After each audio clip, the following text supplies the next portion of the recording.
if you have a body, you're a model. I just feel like anyone who has a body, that's the body type.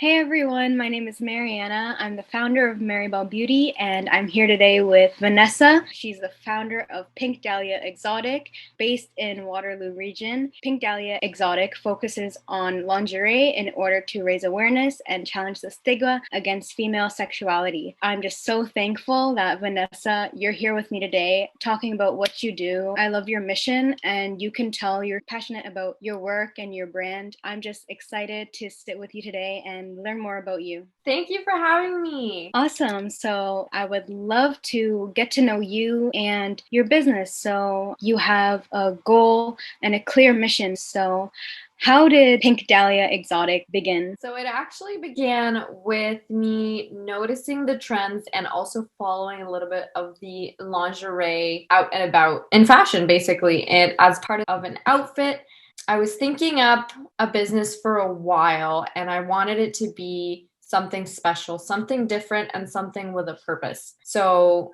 as you said, my purpose is to challenge the stigma against female sexuality. And I couldn't have done it any other way. Like, I couldn't have just put up a shop and been like done with it. No, it had to be with a purpose. It had to be for a bigger cause.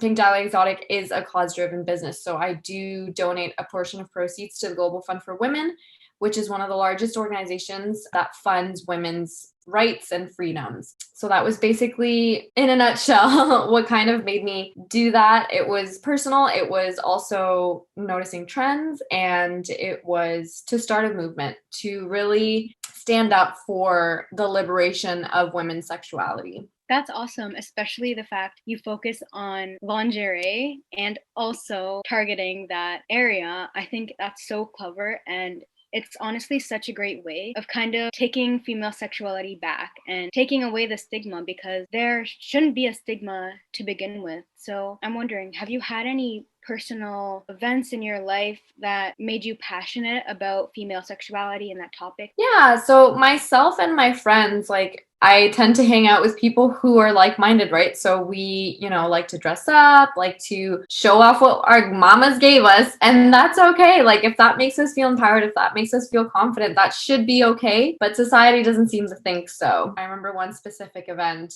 It was like during the day, and we had like little mini dresses on. We had just gone out the night before, me and some girls, and we went out for sushi, and we literally walk into this sushi restaurant and we hear a group of guys at a table say, "Here come the sushi sluts." And we were like, oh my God, did that just happen like that? I think that was the most direct slut shaming event that any of us ever experienced, because it was literally said out loud, and we didn't say anything, because what do you say?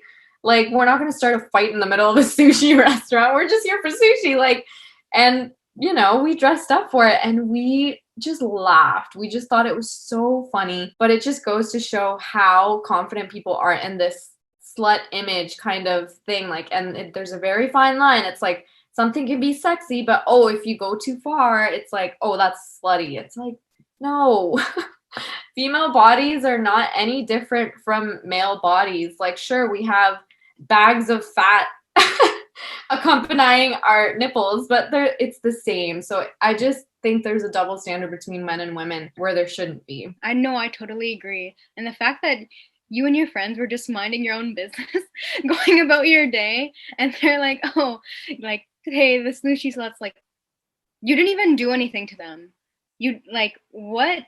What We made just them walked say in that? in dresses. Like, it was so, we honestly called ourselves that. We took power of that and we're like, yep, we're the sushi sluts. Like, That's awesome. I love the fact that you guys literally laughed at their face, because honestly, that's probably not the reaction they were expecting or wanted. They probably wanted like a little cat fight or something out of that, like a little reaction. Or, when you're a kid, and I don't know where this idea came from, but people are like, oh, if a boy bullies you, that means they like you. That is so toxic in itself, but maybe it stemmed from that. I don't know. Maybe that was their way of flirting. that's up for that expectation from men. Like, yeah, they're going to treat you like this. That means they like you.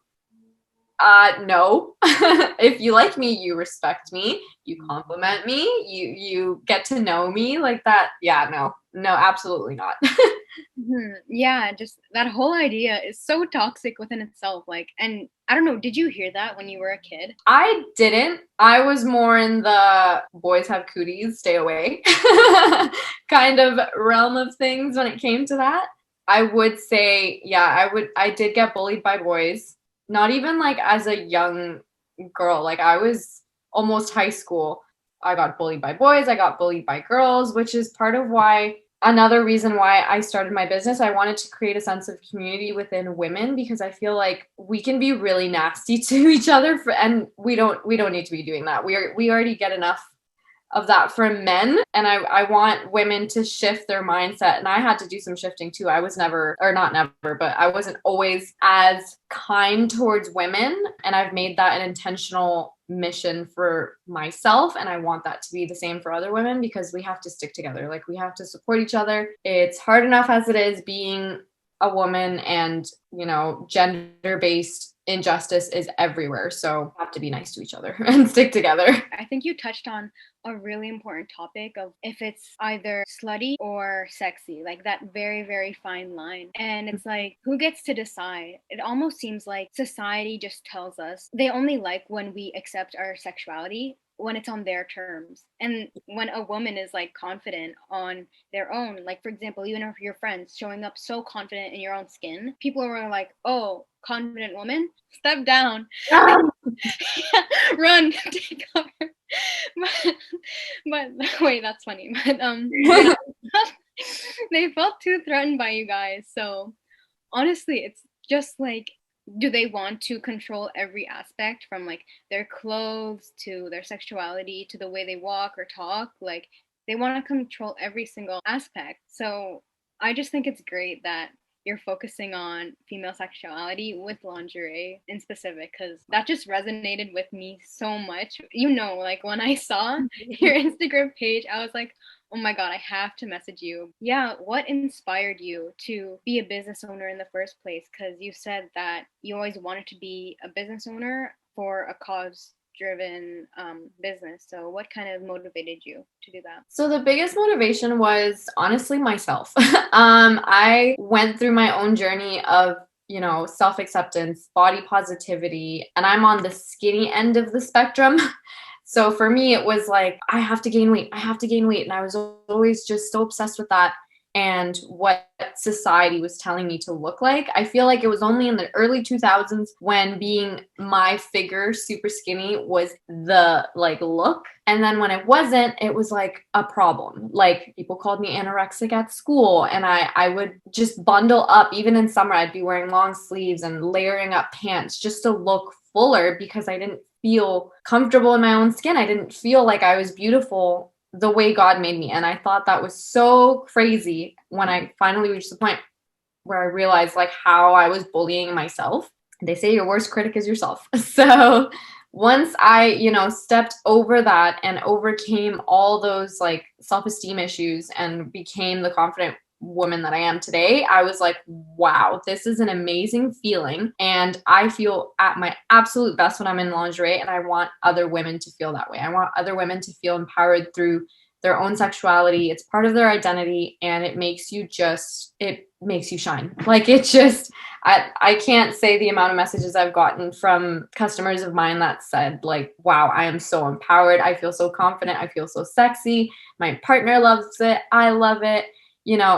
It first has to be about yourself, how you see yourself, and then how others see you. That's completely bonus and completely secondary. So I feel like lingerie is one of those things that's more personal, and I wanted to make it not as personal, not as taboo. You can wear this and you can feel confident in it and not be afraid of what people are going to think, because you think you look hot. And that's all that matters. I love the fact that you have the mission of, if you're going to do this, do it for yourself, and everything else is secondary or bonus. Everything that's going to make you happy, go for it and do it, because at the end of the day, you're in your own body. You're kind of stuck with yourself. You can't run from yourself. So I think that's really important. And you also said throughout your life, you've noticed would you say, a shift in trends for body types? Because like I remember back, people would be like, "Don't have a big butt," like your butt is so big, and say that as like an insult.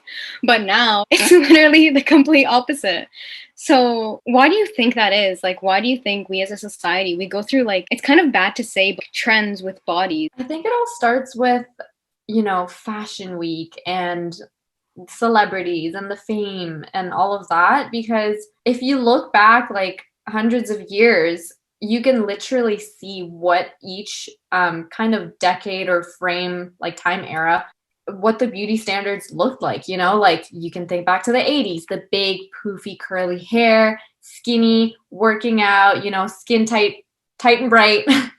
And along with, creativity and fashion and all of that, unfortunately, comes a body type for some reason. I don't know why. I don't know who comes up with it, but I do think it's the rich people, the people with the wealth, the people with the fame, that kind of decide that and put that on the runway, because you only recently have started to see more real, regular body types on the runway, whereas before you had to be a certain height, a certain weight, like down to the measurements of your waist, which that's not okay. Like that shouldn't be, one body type represented on the runway when there's so many body types that are so underrepresented in fashion, in anything really. If you think makeup industry or hair industry, workout industry, let's not even go there.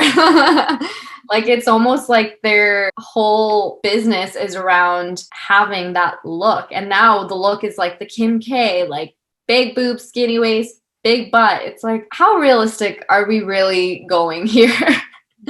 I just feel like anyone who has a body, that's the body type. I think like that Kim K figure, that's so unrealistic, and like they get plastic surgery and all this stuff, which is fine, obviously, like to each their own.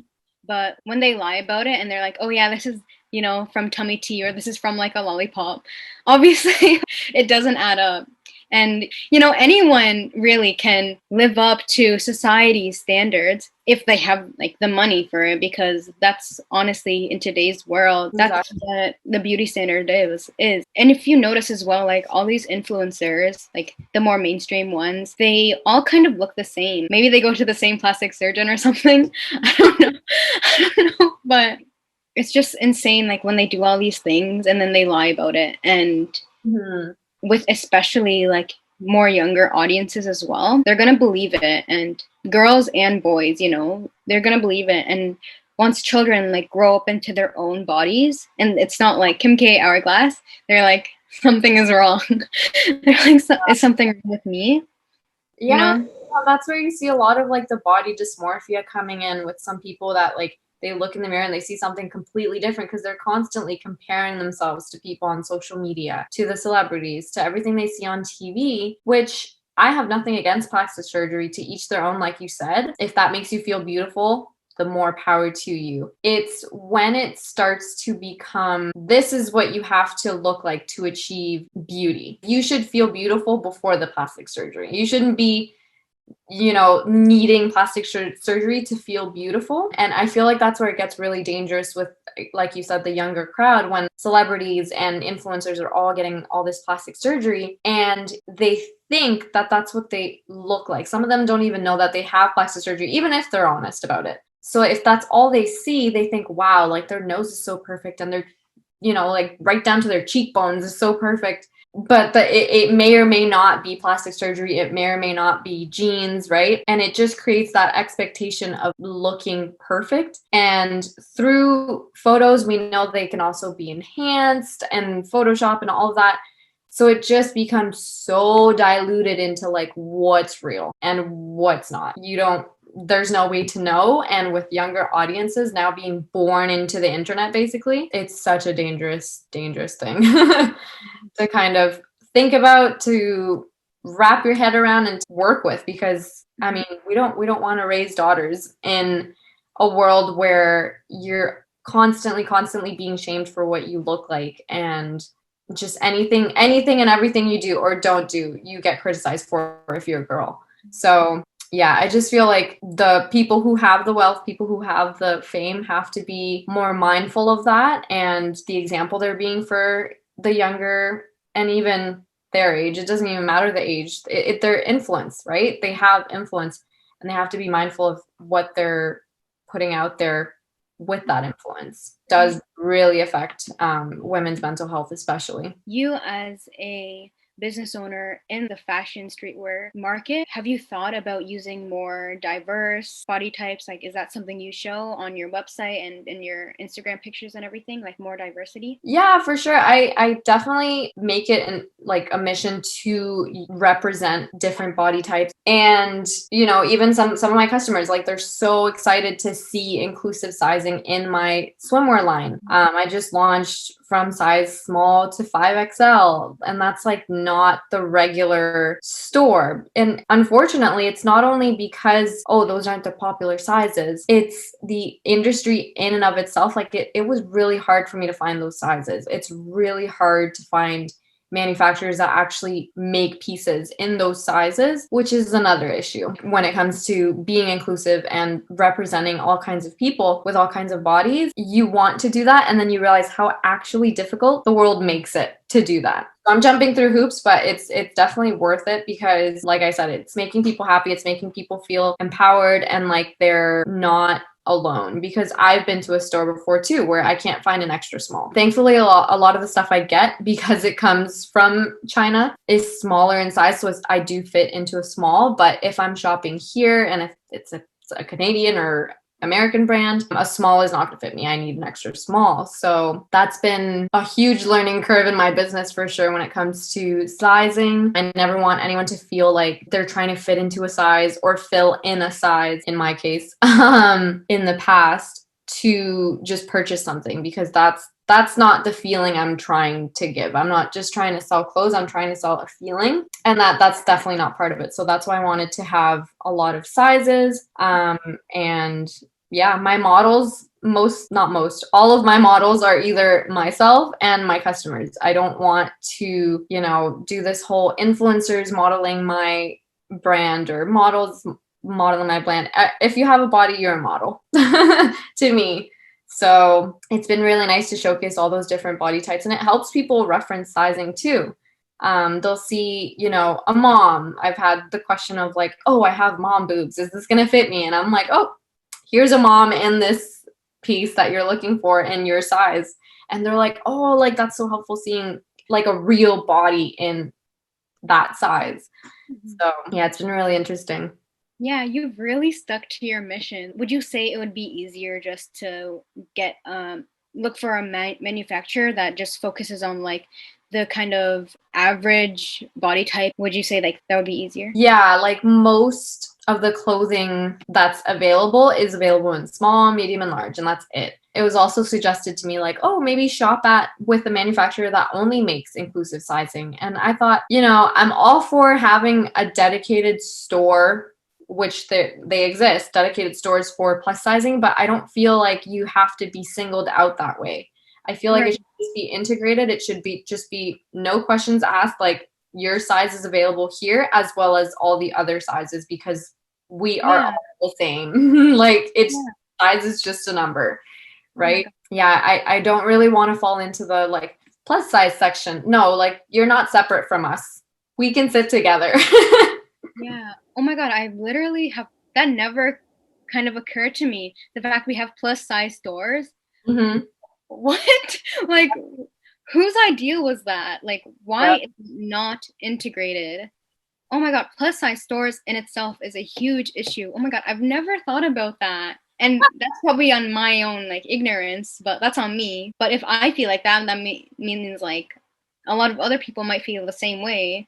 Yeah. And something like, we just walk right by and we see and it's like, oh, okay, a plus size store. Mm-hmm. That's such an issue. Like, why?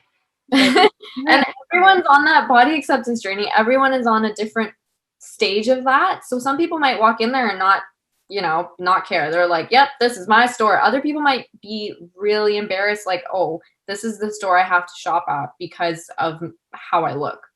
Right. Like, and even if it's not a dedicated store, it'll be, whatever fashion store, I won't say names, but they'll have their website and they'll have like, women's, men's, plus size. Why? For what reason? Why isn't it already, in there? Why do you have to like separate the two? Same goes for petite as well. Maybe that's just another way of the industry kind of, nudging at us to separate us even more than we already are. And Exactly.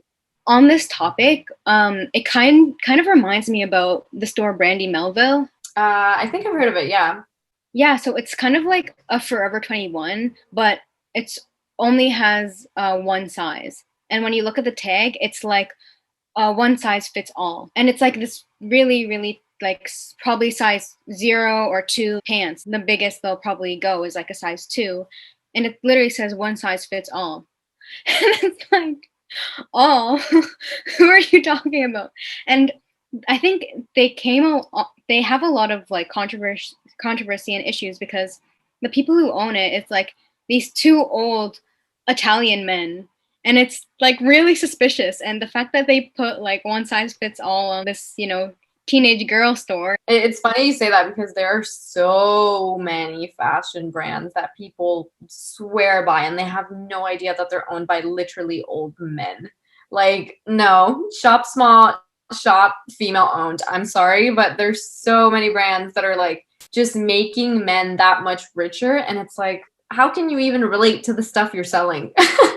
Right. Like it just, that's a whole other monster. Yeah, it's just really weird, and it's like it's all very suspicious. Like I don't know, they have no business making that type of clothes. I don't know, it's all very questionable. Thank you so much, Vanessa, for taking the time out of your day to sit with me and talk about your experience, your brand, Pink Dahlia Exotic, and I love the work that you do. Thank you so much for having me. It was a pleasure. Bye.